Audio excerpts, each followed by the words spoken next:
And welcome. It's week 7. It's time for the Pigskins picks. Back late season again. It's time for Pat Garriantes. And Pat, you're at your homecoming. Yeah, man, you're not kidding. It's a St. East Tatnall game about to take place back here at Abyssinia Stadium. We'll get into that here a little bit later, but it feels good. Weather's a little bit too warm for this time of year, but hey, it's all right. And it's talking about my Saturday game. We're talking about it being 85 at kickoff. So Unbelievable. a little bit of warm fall weather. Let's start with Saturday, 7 o'clock. Archmere headed to Howard. Archmere last weekend. It's the last week game of the weekend. Saturday night kickoff. Really, it comes down to which Howard offense is going to show up at this game. The one that averages 42 points a game, or the one that beat Newark 8-3. I'm going to I'm taking Howard in this game. Yeah, I mean, I'm feeling the same way. That passing attack that they got is unreal with R.J. Matthews, Jamal Johnson, Robert Kelly, kind of being the leading receiving targets for those two teams. I agree with you. I'm taking Howard over Archmere as well. And a game that we'll have Saturday noon kickoff. It's homecoming at Laurel. The Bulldogs are 3-4 this year, and the Wildcats 5-2. I have this game with Dave Frederick. Delmar, they're on the rise here late in the season with Khalid Schofield and Brandon Turner. That gives the Wildcats a huge 1-2 punch. They're playing well on both sides of the ball. Laurel, they've hit a bit of a slump in the second half of the season. The Bulldogs, they're resilient and they're tough. They've had the extra day to prepare for this week.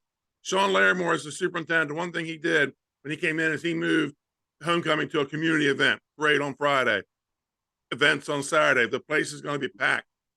But I think in this game, you got to go with the hot hand or the hot paw. Let's go with Delmar in this game. I see Delmar beating Laurel on their homecoming for only the second time since they've switched to Saturday. Yeah, Benny, I mean, these were the two most hostile atmospheres of my high school football career, was getting a chance to play down at both Delmar and Laurel. These towns love football, and they're both been very good of recent time. You know, Laurel maybe suffering a little bit of the bump up effect, taking up to Class 2A. I agree with you, though. I think Delmar's hot. Like you said, Schofield and Turner were two guys that stood out to me, when taking a look at them. So I'm with you. I'm going to ride with the Wildcats. I say it every year. The second half of the season, Delmar finds a way, and they're doing it right now. Let's go. Here's a big game downstate. These two teams are tied for the number 3 ranking in single A.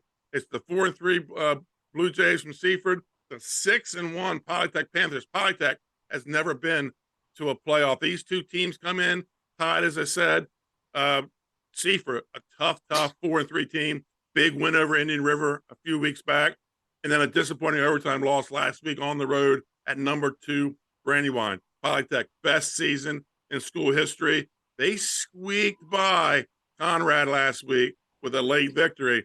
There is no upset here. They're both ranked number 3. I'm taking the Blue Jays on the road. Yeah, this was the toughest one for me, Benny. And this was the toughest one. Poly, they have a common opponent. They have 2 common opponents, First State Military Academy as well as Indian River, and they flipped, right? So, Polytech, they beat First State Military Academy. Seaford took a loss, and then you flip it with IR. Poly lost, Seaford won. It's a toss-up down here. I like what the Blue Jays are doing, though. I'm going to take the Blue Jays on this one. With some faces that have left the program, right. They've still kept afloat. It's been impressive what they've done down there. And then Saturday at 6, Appo at Hodson.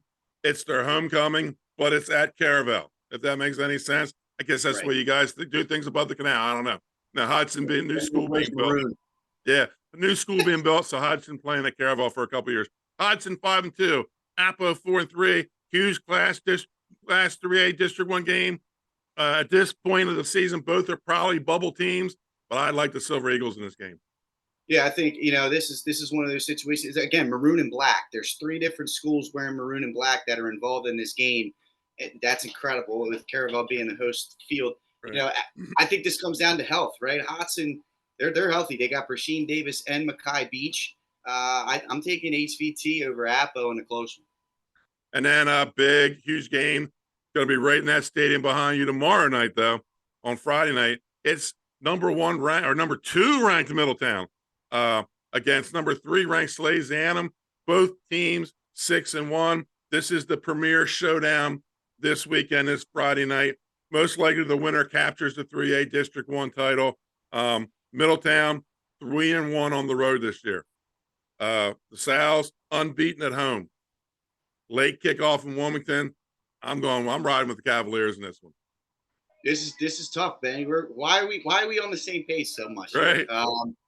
This is where I'm going to differentiate with you. All right. This is the true toss-up for me, and I think Middletown has the advantage in terms of the depth, in terms of talent. But I think home field advantage, and for some reason I got a gut feeling on this that Sally's is going to control clock, and I think they win a tightly contested game. We saw Smyrna really give it to Middletown and really challenge them with the same kind of game plan as I expect Sally's to come out with. I think the Sal's winning a close one. There's my upset pick. The Pat's going to take the gentleman at home to stay undefeated in Abyssinia. Let's move to the game you have right now. Tatnall, St. Elizabeth. It's homecoming for the Vikings. They're 3-4, and the Tatnall Hornets 6-1. Single A runner-up last year was St. E's 2 years in a row. Their backs are against the wall with a 3-4 record. A loss tonight, they may need a lot of help to return to the state tournament. Tatnall's, they're coming in hot. 55 points in their last 3 games. Not 55 points total. They have scored 55 points in each of their last 3 games. Rashawn Lamons, 24 touchdowns, total of throwing and rushing for over 1,000 all-purpose yards this year. I like Tatnall to get this one and ruin the Vikings over homecoming. Yeah, that hurts, Benny. Gosh, you really had to drive the knife in on that one, didn't you? But you're right about Lamons. He's pretty much this year's Kasim Benson, who was running wild for the Vikings the last few years. Like you said, over 1,100 yards. That's not rushing and receiving. That's rushing and passing. He's had to pick up the last 4.5 games at quarterback, and he's thrown 8 touchdown passes. It's been pretty impressive. St. E's, if I had to pick a weakness for this team, it's tackling. They struggle to tackle, and you're going to have to tackle number 2. And that's where I think the challenge is going to come. That's where I think the mismatch is. I'm with you. I think Tatnall gets a win. Friday night, Sussex Central at number 1 ranked over. Glenn Frazier and Pat, I think you guys are on the call with that tomorrow night. Is that correct? I got my sister's wedding. I'm getting so it'll be Glenn's call. He'll have somebody else probably sitting next to him. The Sussex Central Golden Knights, they're 5-2. Dover 7-0. I'm sure in the back of Sussex Central's mind is that playoff loss to Dover at home last year after beating them 20-0 in the regular season. I look for the Knights to get those 2 big fullbacks. Can you imagine having a returning All-State fullback and then having another one just as good? Well, that's what they got in Kevon Moore-Burdell and Malik Bell. I think they're going to get them going early. Undefeated Dover, sporting their best record since 2001. Wow. They have speed. They have weapons. They're looking to go 8-0 and wrap up the district title. I say they get it done at home. Dover wins this one. Yeah, I'm with you, Benny. I think, Dover's just got too many weapons. I know they're banged up, but they got so many ways that they can go. And I've really been impressed with Cosme's development as a quarterback. They've really started to take off under Coach Chip Knapp now in the 3rd year. I think Dover gets a win as well. So I'm going to go with the Senators. And then our Friday night downstate game of the week, Sussex Tech Ravens at the new number 7 Milford Buccaneers. I'll have this call with Scott Cameron tomorrow night. Milford 5-2, Sussex Tech 4-3. 2 solid running games in these teams. Zion Roach and Kyle Thompson for Tech. Charles Shorts and Daenerys Horsey for Milford. Pat combined, these 4 guys, over 3,000 yards combined.